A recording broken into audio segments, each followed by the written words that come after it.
Y'all, we got to talk about the Olympics and witch hunts. And I'm wearing my pentacle just for the occasion.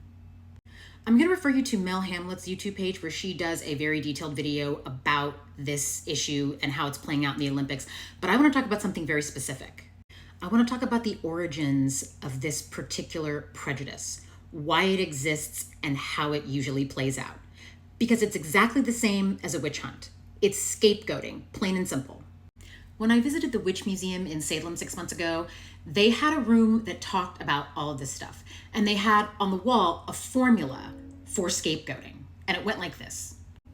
Fear plus trigger equals scapegoat.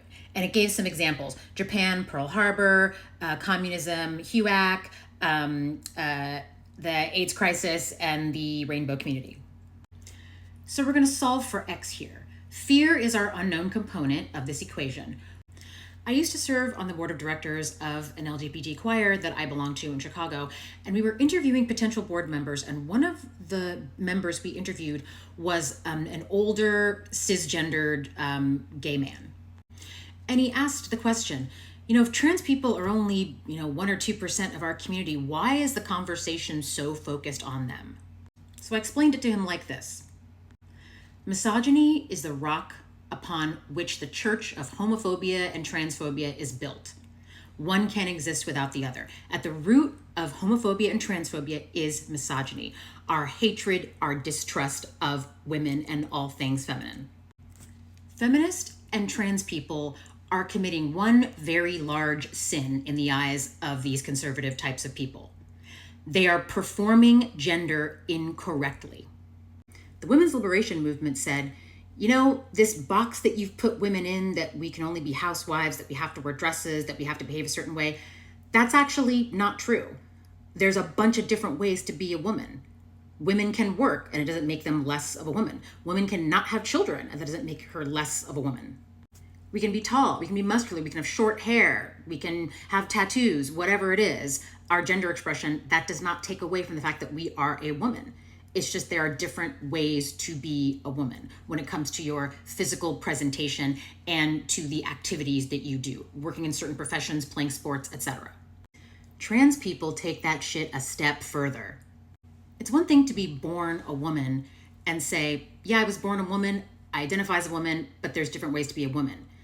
It's one thing to say that, and it's an entirely other thing to say, yeah, I wasn't even born a woman. Feminists are saying, yes, I am this thing that you're saying I am, but there's more than one way to be that thing. Versus trans people are saying, I'm not even the thing you're saying I am, plus there's a million ways to be both that thing and the thing that I am. That's a mindfuck for a lot of people. So I saw this article from a few years back about the transgender fear. What exactly is it that transgender people are threatening?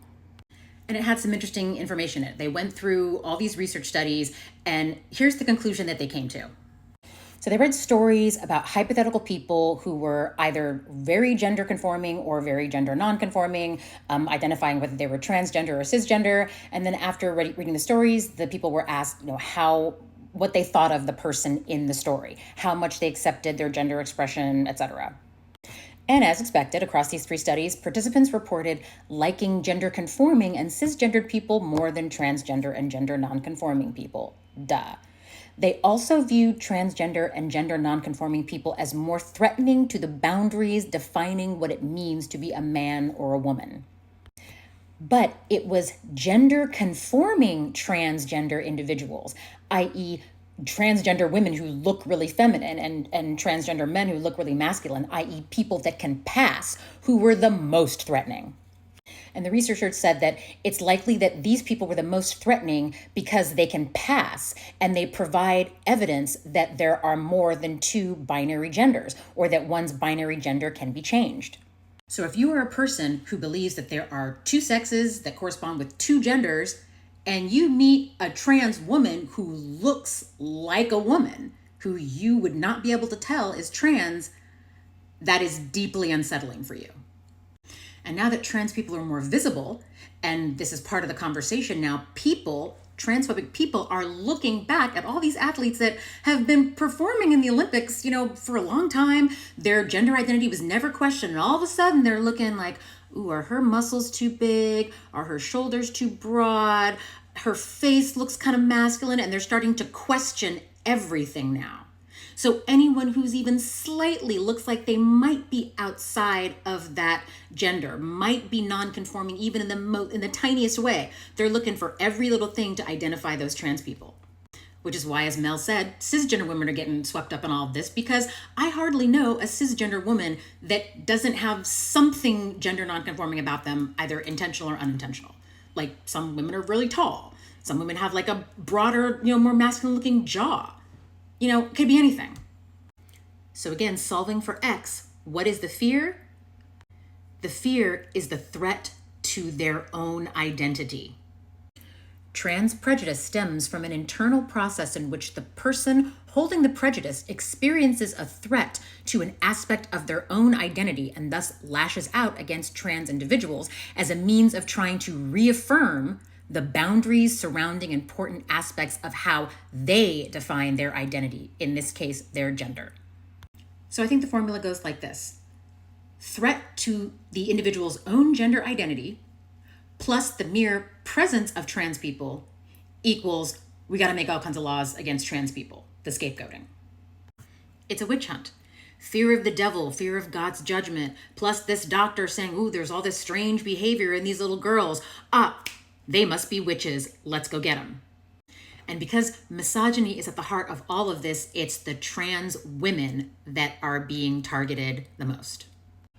When Caitlyn Jenner appeared on the cover of Vanity Fair, I think this was about 10 years ago, you couldn't get a cisgender straight man to even look at that magazine.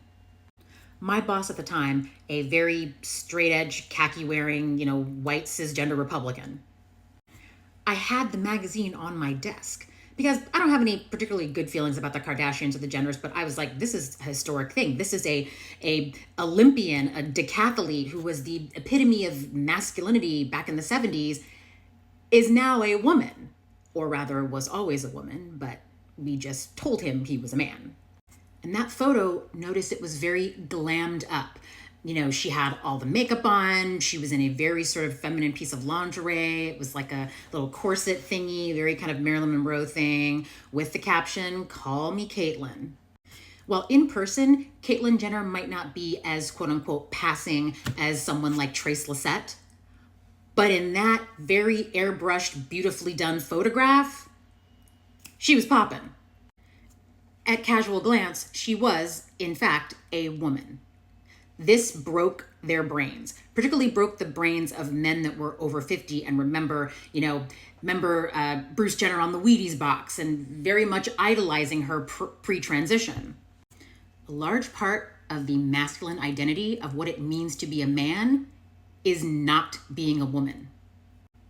Don't be weak. Don't cry. Be aggressive. Don't be nurturing. Especially don't have sex with men. That's a big one.